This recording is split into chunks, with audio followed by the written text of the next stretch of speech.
The bulk of today is going to be about the crisis itself. Since an awful lot of newspaper reports and reporters, to be polite, haven't a clue what they're talking about. Most newspapers do not have economics reporters. The few that do long ago discovered that they're not enough. And once the crisis hit, when they needed to cover news in a big way, here's what they did. They took reporters who were doing completely other things and threw them into this, because this is a hot news story. It's like a disaster, an earthquake or something, except it doesn't go away. So it's not over in 3 or 4 days or even a couple of weeks. And that means reporters have been shifted over, and I can't tell you how many times I've been on the telephone with a reporter who has no idea and who starts off by asking me some type of reporter question, and then for the next 45 minutes basically asks for and usually gets a tutorial to help him or her understand what's going on. I'm not the only one who does that. They call other people. Whoever is kind enough or sucker enough, depending on your point of view, talks to them for 45 minutes or an hour and explains, so they can put together the understanding that their superiors somehow imagine they got by osmosis. And so much of the reporting is done by people on a wing and a prayer and half an idea of a part of what might be going on, and that's it. So they have to write the article as if they know what they're talking about, which means, for people like me, and I hope after today for you, intense laughter that you can enjoy by reading these articles and discovering that they have no idea what they're saying. Which is also why, if you read assiduously things like the Wall Street Journal and so forth, you'll see that one article directly contradicts another. That what appears on Tuesday is completely different from what appears on Wednesday. But the person who writes the article on Wednesday doesn't make any comment to the fact that the day before there was an article that said exactly the opposite. Because they can't manage the situation, and so they just generate the stories. And they kind of hope that nobody either notices or says anything. And by and large, that's how it goes. That's how it goes. That also creates the space, for those of you that are interested, for a collection of chicanery that will go down in history. People on television screaming stock advice to you. I won't mention any names, but you'll know who I'm referring to. And guys develop a persona. They jump up and down, and they tell you what to buy, what to sell, with the kind of confidence and certainty that only is manageable by people who have no idea what they're doing. Otherwise, they'd have more of that hesitation because they know how many times they misread it, they misunderstood it, and so forth. So if you don't get that, run the other direction. And for God's sake, don't follow the advice. If you're lucky enough to have the money, you won't keep it if you do that. Capitalism is a highly unstable system. It is subject to regular and periodic cycles, they tend to be called in economics, business cycles, that are characterized by fairly sudden changes in what you might call the normal pattern. The kind of change in which the normal pattern gives way to an upward rise in production, employment, that's such good news for people that we don't worry much about that.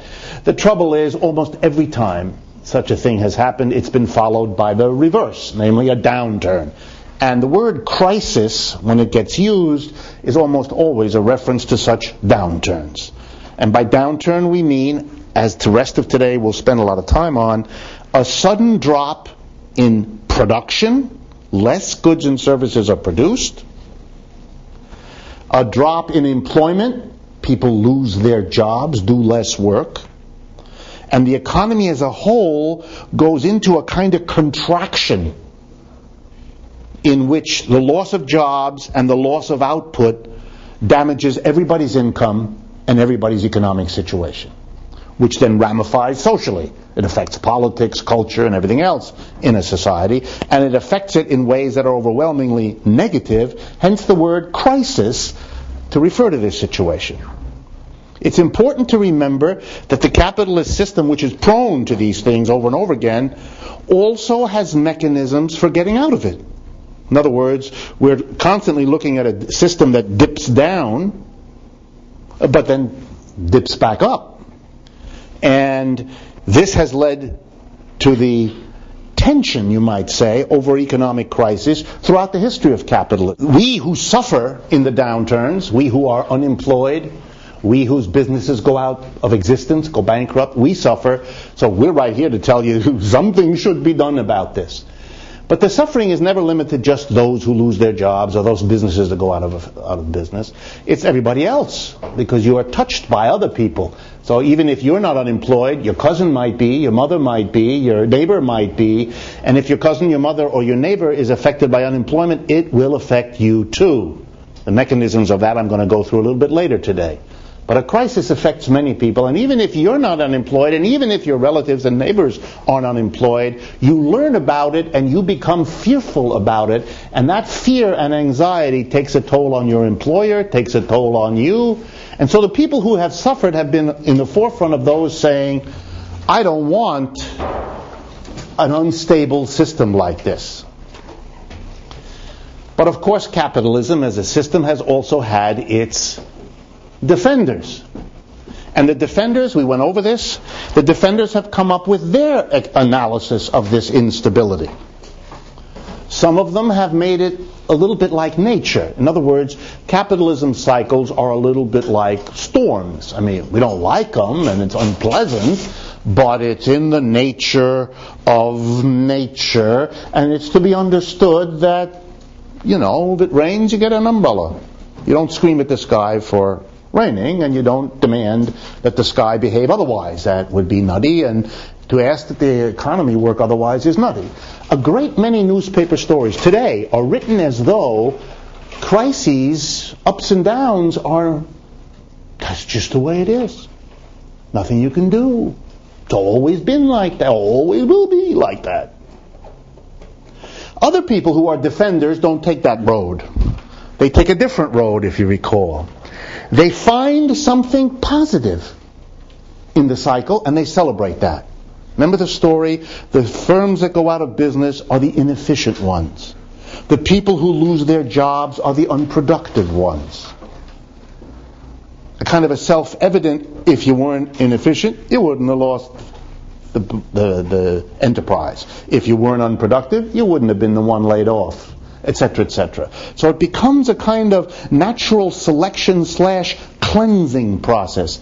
Notice here, this is a struggle over not just how to understand a crisis, but it really is also a struggle in economics about what to do when a crisis hits. And there I want to again remind you of the three broad perspectives, because you're going to see them played out in the rest of this semester in everything you read. The first, generally the most conservative. The system will cure itself. Let the downturn go. That the system has built in its own recuperative mechanisms. If you recall, I gave you the medical metaphor. If your body gets sick, your body has chemical and other mechanisms to, white blood cells that attack the invading germs, all that kind of idea. So capitalism is metaphorically seen that way. So capitalism becomes a system that will cure itself. And to drive home the point, the conservatives say the government is a poor agent for ascertaining when the problem is about to hit. It is a poor judge of what's going on, and when it enters, it makes things worse. The government screws up. Not to put too fine a point on it. So therefore, even if there's some distress when the cycle happens, when the crisis happens, it's better to let the system fix itself than to have the government called in, because the government will make the problem worse. The liberal, as opposed to the conservative in economics, the Keynesian, as opposed to the neoclassical dominant tradition, the Keynesian / liberals are the ones who say, are you crazy? As the economy goes down, capitalism goes down, people lose their jobs, businesses go out of business. What? The suffering is dangerous. First of all, we shouldn't allow suffering in our society. Especially because, as you'll see, the suffering in economic downturns is never evenly distributed. Some people suffer a lot, and some people suffer none at all. There are people who make money out of downturns in a capitalist system. So there are people who react and say, no, we cannot allow. That violates our politics, our ethics, our values. And those are liberals, typically. They want to get the government again into suffering. Let me give you concrete examples. Why beat around the bush? There are people today saying, my God, people are losing their homes in foreclosures that are sweeping America. We must help these people. And then you get an image of people thrown out on the street with their mattresses around their feet, and have no place to live. All of it is absolutely true. It's going on in large numbers. You're going to expect many more of these stories to happen here in New York for sure and elsewhere. So there are people who say you cannot let this downturn go because the suffering is impossible. A little harder-hearted kind of version of this is not suffering. Okay, we shouldn't have suffering. That's not so important to these folks. What's important to them is the danger, the political, the social danger, that in a downturn there will be so many people suffering so much that they will get so angry that they don't want any more capitalism and they're not going to stand for it. In other words, these are people who, because of their upset and their suffering, are going to redistribute the wealth right away by removing yours and acquiring it for themselves. By snatching yours, or burning your house down, or whatever. In other words, again, not to spend too much time at this point on it, there's a fear that the liberal cashes in on. He says, or she says to the conservative, it might be nice to let the system fix itself, but we don't know how long that's going to take. We don't know how many people are going to suffer along the way. We don't know how angry they're going to be, and we don't know the political direction their anger will take, and that's not a chance this system can afford to take. So you better bring the government in, even if it doesn't do such a good job, because the alternative is a lot worse. It's social revolution of one kind or another. And that